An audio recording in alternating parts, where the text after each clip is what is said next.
તો ચાલો સીધા જ વાત પર આવીએ. આજે આપણે આપણા ઇલેક્ટ્રિકલ ગ્રીડના એવા ગુમનામ હીરો વિશે વાત કરવાના છીએ જે પડદા પાછળ રહીને બધું સંભાળે છે અને સૌથી અગત્યનું આપણે એમની જાળવણી માટેનું જે નક્કી કરેલું સમયપત્રક છે ને એને બરાબર સમજીશું. ક્યારે વિચાર્યું છે કે આપણા ઇલેક્ટ્રિકલ ગ્રીડને કોઈ મોટી દુર્ઘટનાથી શું બચાવે છે? રોજબરોજ આપણે વીજળીને કેટલી સહજતાથી વાપરીએ છીએ, નહીં? પણ એને સતત ચાલુ રાખવા પાછળ એક આખી જટિલ સિસ્ટમ કામ કરી રહી છે. તો આ સિસ્ટમની સુરક્ષા કોણ કરે છે? જવાબ કદાચ જે વિચારતા હોઈએ એના કરતાં ઘણો વધારે રસપ્રદ છે. અને એ જવાબ છે સ્વિચ ગિયર. સાવ સરળ શબ્દોમાં કહીએ તો આ ગ્રીડનું મગજ પણ છે અને સિક્યોરિટી ગાર્ડ પણ છે. એ પાવરના પ્રવાહને કંટ્રોલ કરે છે અને જેવી કોઈ સમસ્યા દેખાય તરત જ પાવર કટ કરી દે. બસ આ જ રીતે મોટી દુર્ઘટના ટળી જાય છે. એટલે જ તો એને ગ્રીડનું સેન્ટ્રલ નર્વસ સિસ્ટમ એટલે કે કેન્દ્રીય ચેતાતંત્ર કહેવાય છે. તો આજે આપણે આ સ્વિચ ગિયરની જાળવણીનું જે આખું સમયપત્રક છે એને 5 ભાગમાં સમજીશું. પહેલાં તો ગ્રીડના આ મૌન રક્ષકનો પરિચય મેળવીશું, પછી એની દૈનિક અને માસિક તપાસ પર નજર નાખીશું, ત્યારબાદ થોડી ઊંડાણપૂર્વકની તપાસ અને છેલ્લે વાર્ષિક ઓવરહોલ વિશે વાત કરીશું. ચાલો તો શરૂઆત કરીએ પહેલા વિભાગથી. એક વાત સમજી લઈએ, આ કોઈ સામાન્ય સલાહ સૂચનો નથી. આ તો નિષ્ણાતોએ મંજૂર કરેલો એક પાક્કો રોડમેપ છે જે ખાસ ઇલેક્ટ્રિકલ સિસ્ટમને ફેલ થતી અટકાવવા માટે જ બનાવવામાં આવ્યો છે.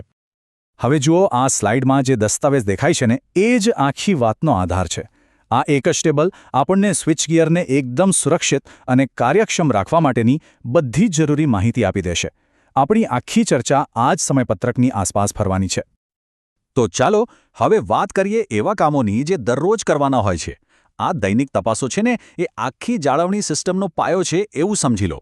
રોજની નાની નાની આદતો જ મોટા જોખમોને દૂર રાખે છે.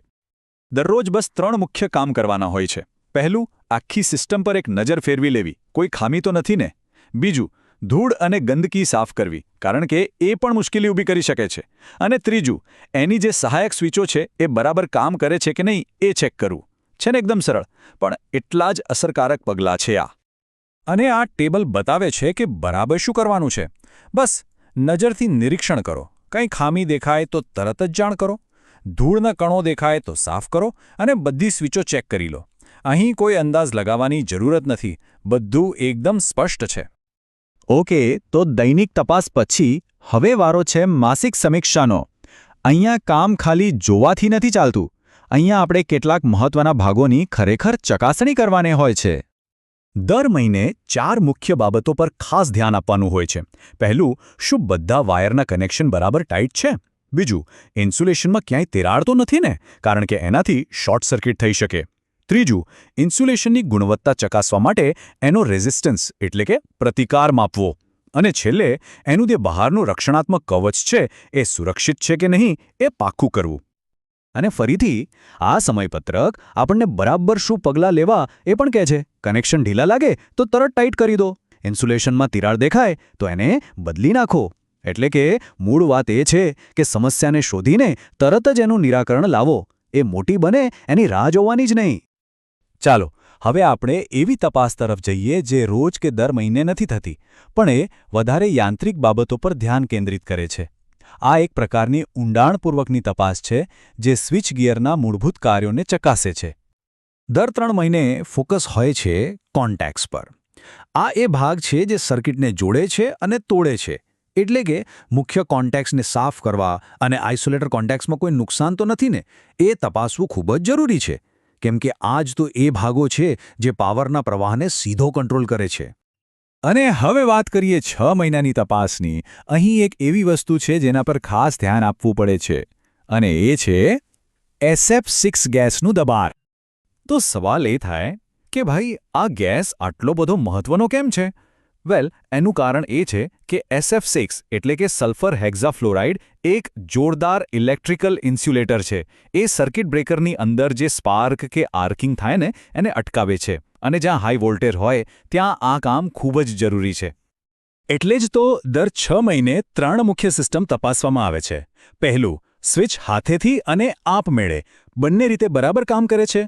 બીજું, SF6 ગેસનું પ્રેશર યોગ્ય લેવલ પર છે કે નહીં. અને ત્રીજું, જે સિસ્ટમ આ ગેસનું પ્રેશર માપે છે એ પોતે તો બરાબર કામ કરી રહી છે ને.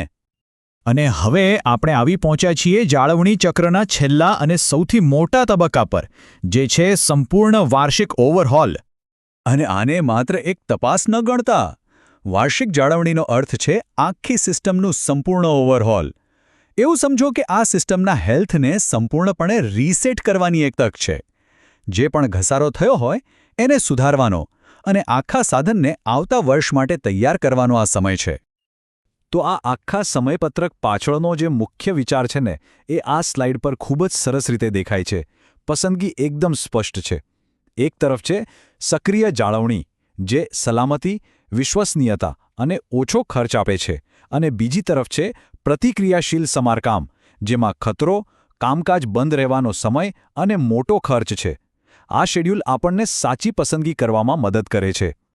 તો અંતમાં એક સવાલ જે વિચારવા જેવો છે, આ બધી ચર્ચા પછી જાળવણીને એક પહેલેથી નક્કી કરેલી વ્યવસ્થિત પ્રક્રિયા તરીકે જોવી જોઈએ કે પછી અચાનક આવેલી મુસીબત વખતે દોડાદોડી કરીને કરાતી બચાવ કામગીરી તરીકે? મને લાગે છે કે આ સમયપત્રક સ્પષ્ટપણે બતાવી રહ્યો છે કે સાચો રસ્તો કયો છે.